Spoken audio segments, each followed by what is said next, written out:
10 mga doppelgangers na nangyari sa tunay na buhay. Welcome sa Arvin Polo TV. Ang doppelgangers ay tumutukoy sa mga tao na halos magkapareho ang hitsura pero hindi naman magkadugo. Marami ang nagsasabi na maaaring nagkataon lamang ito o kaya naman ay reincarnation ng isang tao sa nakaraan. Ngunit walang matibay na ebidensya na magpapatunay dito. Ikaw, naniniwala ka ba na nagkataon lamang ito? Kaya naman sa video na ito ay kikilalanin natin ang 10 mga real-life doppelgangers. Kaya naman simulan na natin. Number 1. Enzo Ferrari and Mesut Ozil. Ang kwento ng pagkakatulad ni Enzo Ferrari at Mesut Ozil ay tunay na nakakamangha.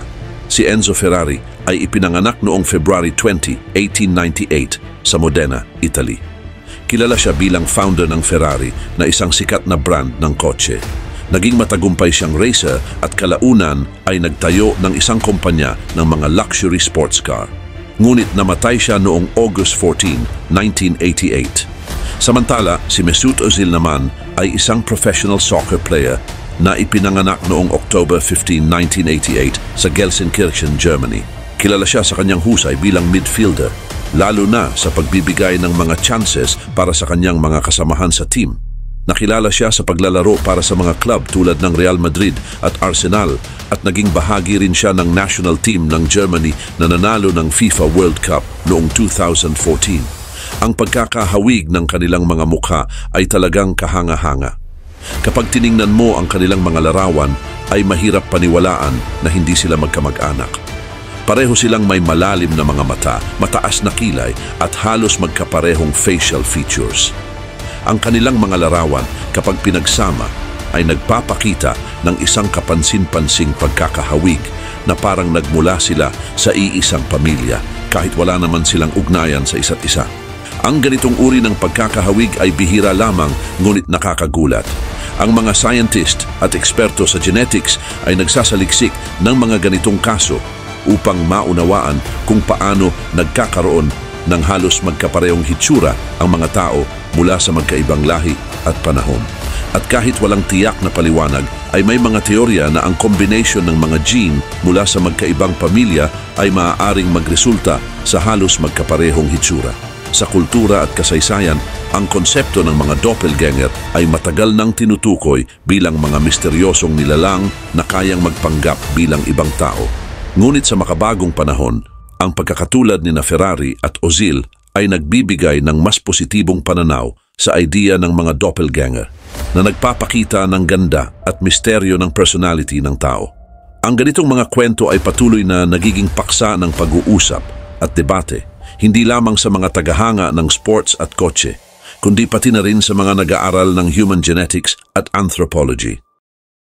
Number 2. Mark Zuckerberg and Philip IV of Spain. Si Mark Zuckerberg ay isang kilalang negosyante at internet entrepreneur na ipinanganak noong May 14, 1984. Siya ang nagtatag ng Facebook na isang social networking site na naging isa sa pinakamalaki at most influential platform sa buong mundo. Kilala si Zuckerberg sa kanyang simpleng pananamit na kadalasang binubuo ng gray na t-shirt at hoodie.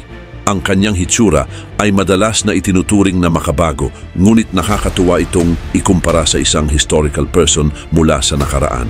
Habang si Philip IV of Spain naman ay ipinanganak noong April 8, 1605 at naging hari ng Spain mula 1621 hanggang sa kanyang kamatayan noong 1665. Sa ilalim ng kanyang pamumuno ay nagkaroon ng malalaking pagbabago sa politika at ekonomiya ng Spain.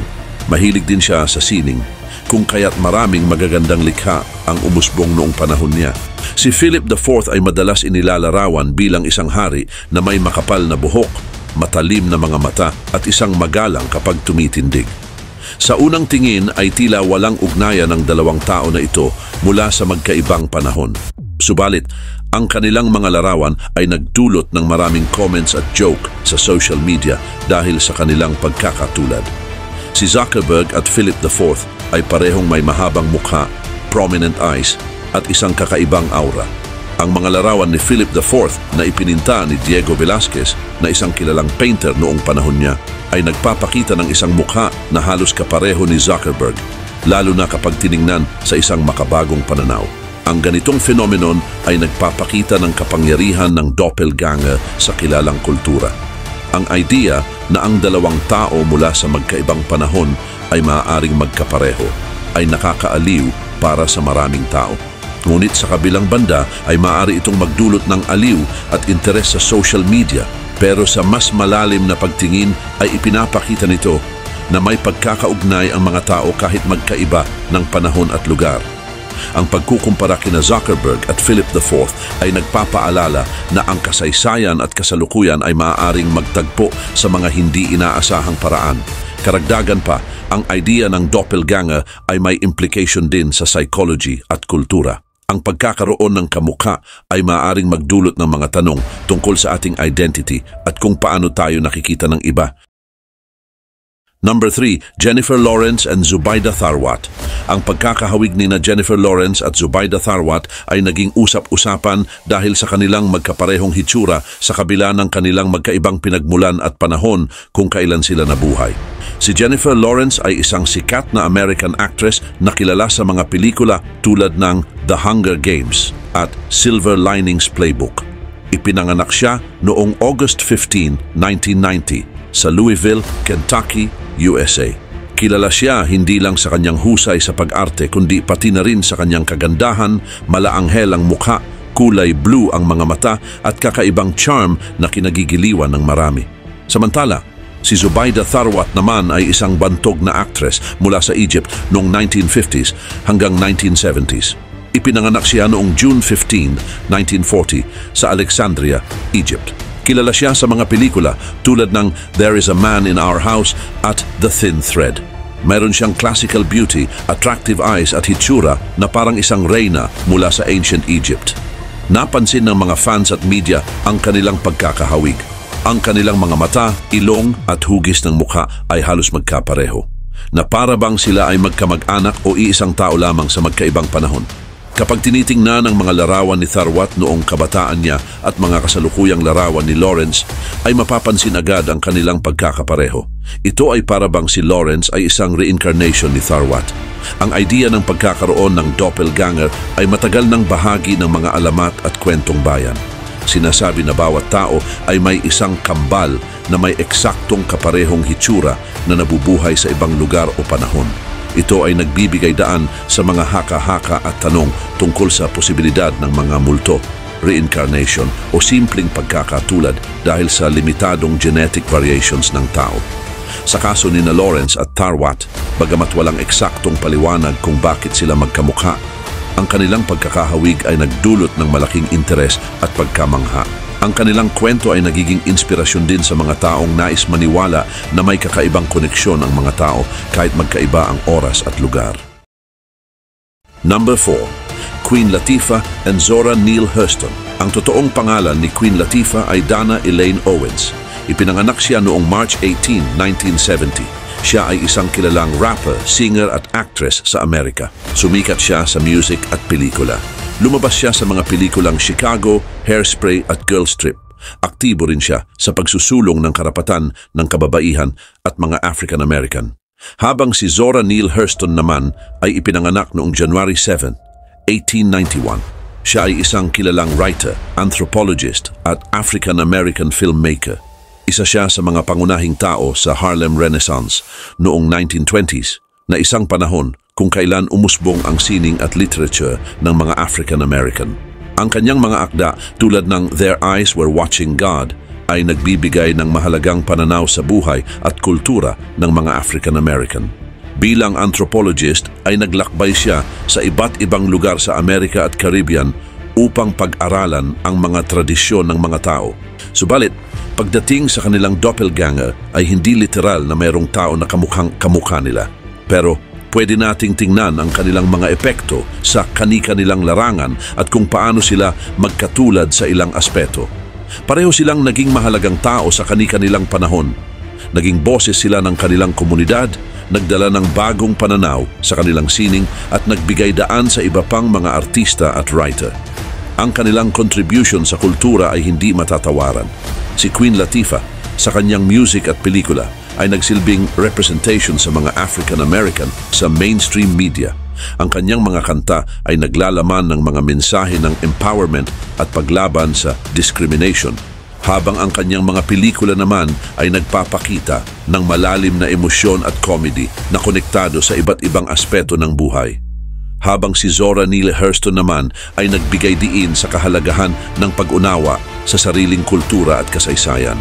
Ang kanyang mga akda ay mahalagang dokumento ng mga karanasan at tradisyon ng mga African American. Bilang isang anthropologist, ay sinikap niyang maipreserve ang mga kwento at kaugalian ng kanyang komunidad na nagbibigay ng malalim na pag-unawa sa kanilang buhay. Number 5. Alec Baldwin and Millard Fillmore. Si Alec Baldwin ay isang sikat na American actor. Ipinanganak siya noong April 3, 1958 sa Amityville, New York. Lumaki siya sa isang pamilya ng mga actors kasama ang kanyang mga kapatid na sina Daniel, William at Stephen Baldwin. Kilala siya sa mga pelikulang The Hunt for Red October, Beetlejuice at sa TV show na 30 Rock. Dahil sa kanyang galing sa pag-arte ay marami siyang napanalunang awards. Marami ang humahanga sa kanya dahil magaling siya sa comedy at drama. Samantala, si Millard Fillmore naman ay ang 13th President ng United States. Ipinanganak siya noong January 7, 1800 sa Summerhill, New York. Lumaki siya sa isang simpleng pamilya at nag-aral ng batas. Naging abogado at politiko siya at naging Vice President ni Pangulong Zachary Taylor. Nang mamatay si Taylor noong 1850 ay pumalit si Fillmore bilang President. Sa kanyang pamumuno ay hinarap niya ang mga issue tungkol sa pagkaalipin at ipinasa ang Compromise of 1850 para mapanatili ang balanse sa pagitan ng mga status ng alipin at malaya. Bagamat hindi siya gaanong kilala sa kasaysayan, ay mahalaga ang kanyang nagawa sa politika ng bansa. Gayon din, maraming tao ang napansin ang pagkakahawig ng mukha ni na Alec Baldwin at Millard Fillmore. Madalas itong pinag-uusapan at pinagtatawanan sa internet. Pareho silang may strong jaw, malalim na mata at dignified look. Kung titingnan ang kanilang mga larawan na magkatabi, ay makikita ang kapansin-pansing pagkakatulad na parang magkamag-anak sila. Subalit, hindi lang sa pisikal na anyo sila magkamukha. Si Alec Baldwin ay kilala sa kanyang karisma at aura bilang aktor, habang si Millard Fillmore naman bilang politiko at pangulo ay nagpakita rin ng dignidad at kakayahan sa kanyang posisyon. Ang kanilang pagkakahawig ay hindi lang sa hitsura kundi pati na rin sa kanilang personal na katangian at paraan ng pamumuhay. Sa huli, ang kwento ng pagkakahawig ni na Alec Baldwin at Millard Fillmore ay isang nakakatuwang bahagi ng pop culture at kasaysayan. Number 6. Bruce Willis and General Douglas MacArthur. Si Bruce Willis ay isang sikat na aktor sa Hollywood na kilala sa mga pelikulang Die Hard at Pulp Fiction. Habang si General Douglas MacArthur naman ay isang kilalang general sa kasaysayan ng militar ng United States, lalo na noong World War II at Korean War. Kahit na magkaiba sila ng panahon at profession, ay marami ang nakakapansin sa kanilang pagkakahawig. Sa unang tingin, ang kanilang pagkakahawig ay talagang nakakagulat. Pareho silang matipuno, may malalim na mga mata at matatag na tindig na nagpapakita ng kanilang lakas at karisma. Si Bruce Willis ay madalas kalbo, na lalo pang nagpapalapit sa itsura niya kay General MacArthur na kalbo rin. Ang kanilang bold faces at malalim na linya sa noo ay dagdag pa sa kanilang pagkakahawig. Bukod sa pisikal na anyo, ang kanilang mga personality ay may mga pagkakapareho rin. Si Bruce Willis sa kanyang mga pelikula ay madalas gumanap bilang matapang at determinadong karakter na handang isakripisyo ang lahat para sa tama. Ang mga characters na kanyang ginagampanan ay laging nagpapakita ng pagiging leader na makikita rin kay General MacArthur. Bilang isang general, si MacArthur ay kilala sa kanyang tapang at mga desisyon sa gitna ng digmaan. Ang kanyang sikat na line na "I shall return" ay sumasalamin sa kanyang determinasyon at pangakong pagbabalik para ipagpatuloy ang laban para sa kalayaan ng Pilipinas. Ang pagkakahawig na ito ay madalas nagiging paksa ng mga kwento at haka-haka sa mga tagahanga at maging sa mga historians. Ang pagkakaroon ng ganitong uri ng doppelganger ay nagbubukas ng mga usapan tungkol sa mga posibleng koneksyon sa pagitan ng mga tao mula sa iba't ibang panahon at konteksto. Ang konsepto ng doppelganger ay nagbibigay ng kakaibang dimensyon sa ating pag-unawa sa kasaysayan at kultura at nagbibigay aliw at pagtataka sa marami. Sa kabilang banda, Ang pagkakahawig ni na Bruce Willis at General Douglas MacArthur ay isang halimbawa ng kung paano ang mga anyo ng tao ay maaaring magtagpo sa kakaibang paraan. Kahit na sila ay nabuhay sa magkaibang panahon at nagkaroon ng magkaibang karir, ang kanilang pisikal na anyo at personality ay nag-uugnay sa kanila sa isang nakakatuwang paraan. Number 7. Peter Dinklage and Sebastian De Mora. Si Peter Dinklage ay isang sikat na American actor na ipinanganak noong June 11, 1969. Kilala siya sa kanyang pagganap bilang Tyrion Lannister sa Game of Thrones. Marami siyang natanggap na papuri at parangal dahil dito. Kahit na may dwarfism, si Dinklage ay nagtagumpay siyang maging isang kilalang aktor sa Hollywood. Ang kanyang pag-arte ay totoo at malalim, kung kaya't itinuturing siya bilang isa sa mga pinakamahusay na aktor ngayon. Samantala, si Sebastian De Mora naman ay isang court dwarf at jester noong 17th century sa Spain. Nagsilbi siya kay King Philip IV. Kilala siya dahil sa mga masterpiece ni Diego Velázquez, lalo na sa Portrait of Sebastian De Mora. Sa larawan ay makikita ang kanyang matalim na tingin at seryosong ekspresyon. Ipinapakita niya ang dignidad at karunungan at hindi lamang bilang isang consular. Bagaman magkaiba ang kanilang panahon at konteksto, ay mahalaga pa rin ang kanilang mga buhay at trabaho. Si Dinklage ay simbolo ng tagumpay sa kabila ng mga pisikal na hamon at nagtutulak ng mas magandang representation sa media. Si De Mora naman, kahit jester, ay ipinakita sa sining na may dignidad at malalim na pag-iisip. Ang kanilang pagkakahawig sa pisikal ay laging nababanggit bilang kakaibang koneksyon sa pagitan ng kasaysayan at kasalukuyan. Ang kanilang mga kwento ay nagpapakita ng kahalagahan ng pagtingin sa tao hindi lang sa kanilang anyo, kundi pati na rin sa kanilang kontribusyon at kwento ng tagumpay at dignidad. Number 8. Ellen DeGeneres and Henry David Thoreau. Si Ellen DeGeneres ay isang sikat na TV host at comedian.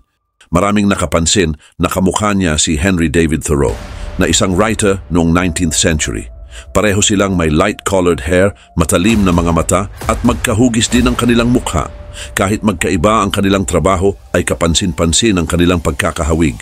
Si Ellen ay kilala sa kanyang pagpapatawa at pagiging bukas tungkol sa kanyang pagiging lesbian na nagbigay ng malaking suporta sa LGBTQ community. Si Thoreau naman ay kilala sa kanyang mga sinulat tungkol sa kalikasan at simpleng pamumuhay, lalo na sa kanyang akda na Walden. Maraming kultura ang mayroong mga kwento tungkol sa doppelganger o mga taong kamukha mo. Sabi ng iba ay malas daw ito, pero ngayon ay tinitingnan ito bilang isang kakaibang kwento. Ang pagkakatulad ni na Ellen at Thoreau ay isang halimbawa ng kung paano ang pisikal na anyo ay maaaring magdulot ng ugnayan sa dalawang magkaibang panahon. Samantala, si Henry David Thoreau naman ay isang writer noong 19th century. Kilala siya sa kanyang mga ideas tungkol sa kalikasan at simpleng pamumuhay. Ang kanyang sinulat na Walden ay nagbigay ng inspirasyon sa maraming tao na maghanap ng kahulugan sa kanilang buhay sa pamamagitan ng pakikipag-ugnayan sa kalikasan. Maraming nakapansin na kamukha niya si Ellen DeGeneres. Ang kanilang pagkakahawig ay naging paksa ng usapan sa mga taong mahilig sa kasaysayan at philosophy. Kahit na hindi siya comedian, ang kanyang mga idea tungkol sa kalikasan at simpleng pamumuhay ay malawak na tinanggap at minahal ng marami hanggang ngayon. Dagdag pa rito, ang mga ideya ni Thoreau tungkol sa kalikasan at simpleng pamumuhay ay mayroong malaking epekto sa kanyang panahon at hanggang sa ngayon. Gusto niyang mamuhay ng simple at malapit sa kalikasan at ang pilosopiyang ito ay nagbibigay naman ng inspirasyon sa maraming tao.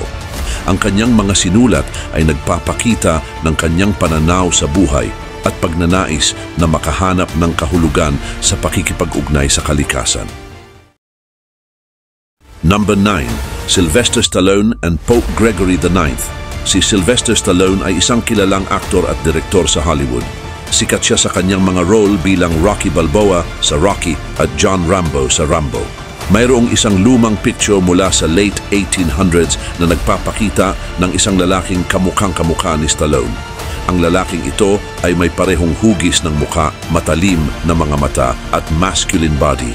Ang picture na ito ay kumalat sa social media at marami ang nagulat at nagtaka kung paano nagkataon na may isang taong kahawig na kahawig ni Stallone mula sa ibang panahon.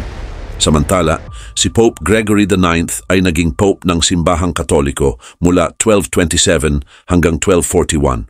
Kilala siya sa mga batas ng simbahan at sa pagtatatag ng Inquisition. Kamakailan lang ay may lumitaw na pictures ng isang modernong lalaki na kahawig ni Pope Gregory IX.